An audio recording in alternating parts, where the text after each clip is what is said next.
If I have my take concerning the demolition of a particular deity in the Suofia, Anambra State, yes. If I be even to the get in coma, he got a because I'm able to watch that video, at least you will have a mama no on a make a point, or not they make a point. Yes.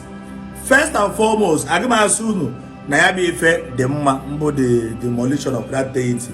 Masculine no other but let me just drop my own balance, the two balance na be effect.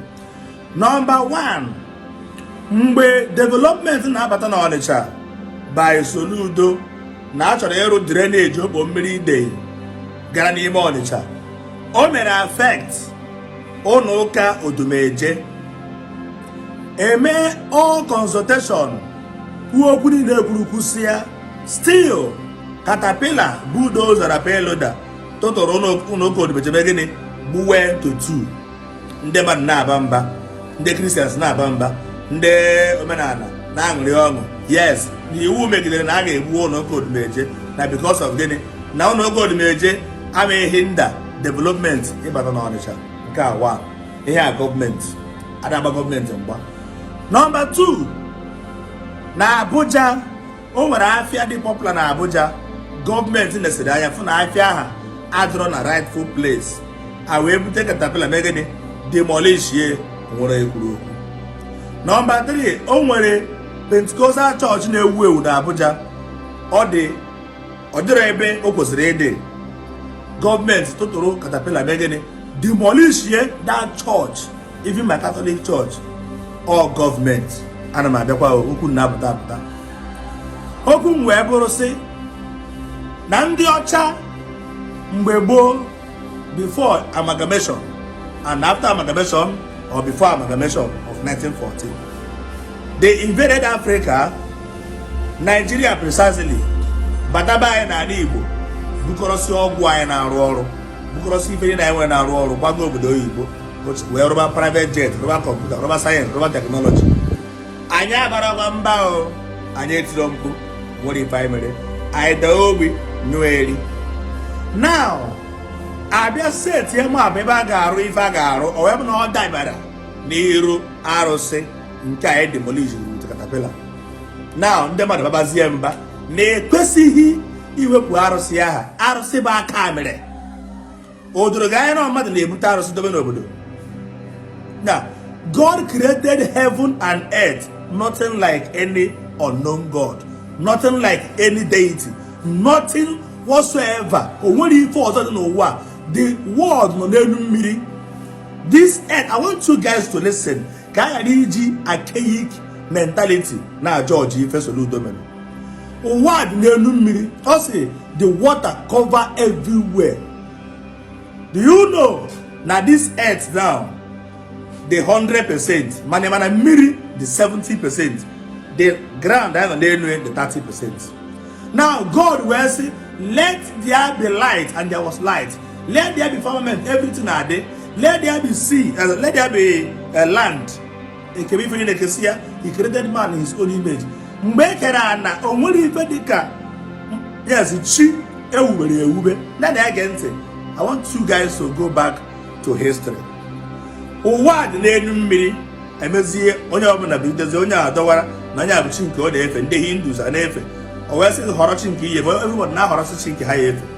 Now, I believe so much na that arụsị ahụ nọ mmadụ butere arụsị ahụ, and ọkwa mmadụ ya ebupụ arụsị ahụ.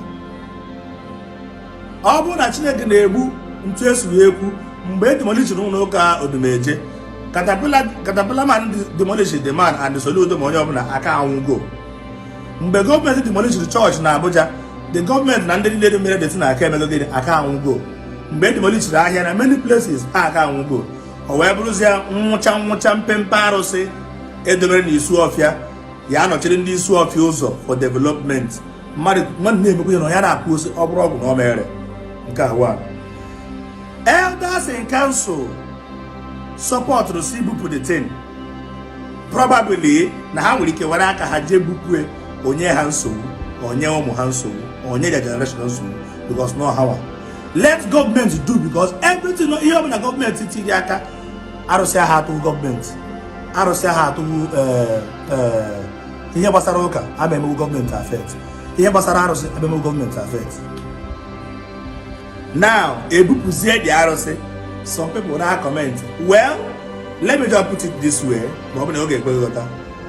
Ọ bụkwa na emere dị na agba aka izu, ndị elder abịa tinye aka eburu dị arụsị a nwee ike tụọ ya na mmiri, because ihe mara sị n'ụwa sị na anyị nọ n'elu mmiri, eburu eti na mmiri, mmiri emegide mmiri eburu jewara, fine and good. A demolish unu, something that can never bring development, something that has never bring development, probably that arụsị a unu mụọ iyi taa ị ga-afụrịrị ụmụ mpịampịa dibịa mmadụ mara bụ na one jegoro n'ihu arụsị a jee weta ọgwụ, weta poison o weta enyi ure nye mmadụ.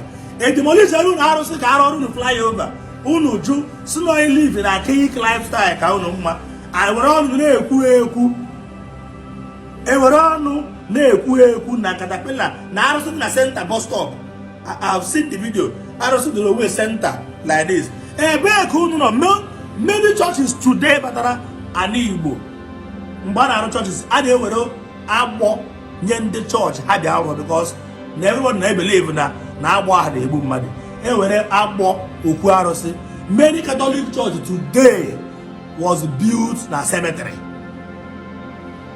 Even my get by many Catholic church today na Anglican church today due to na ekwenye ndị ụka na enyezie ndị ụka okwu arụsị, ndị ụka demolish okwu arụsị, demolish cemetery, rụọ n'ụka si ebe a kpakọrọzi ya na wee bụrụ gịnị a na-enyere ndị ụka kparazi ya na-enye, because nwa onye egwu na-egwe abata na ụka, because na ụka niile bụcha cemetery, uwe na-ekwe ewe cemetery.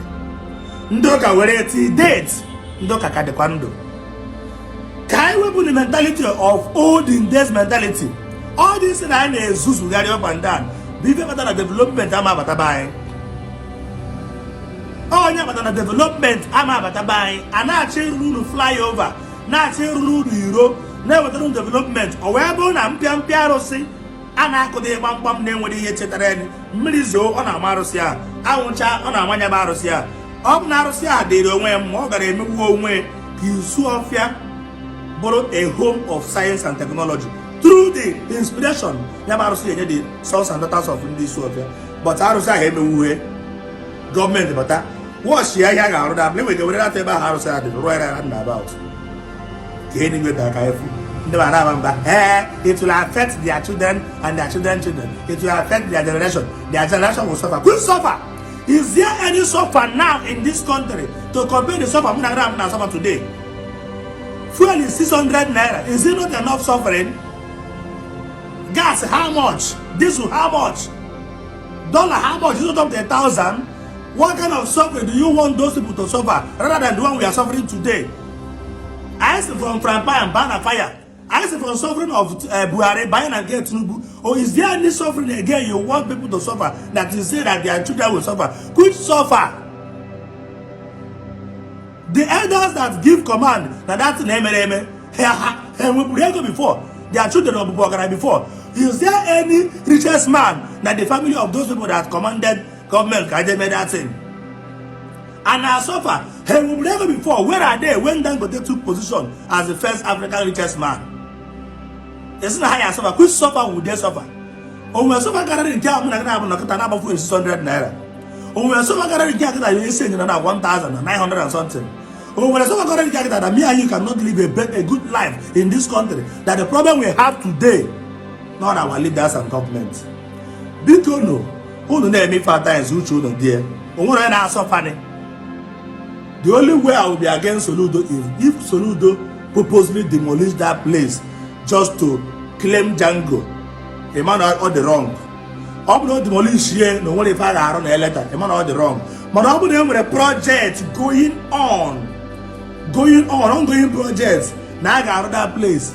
A demolish him, Master Soludo. They were the blue label on him of They were over.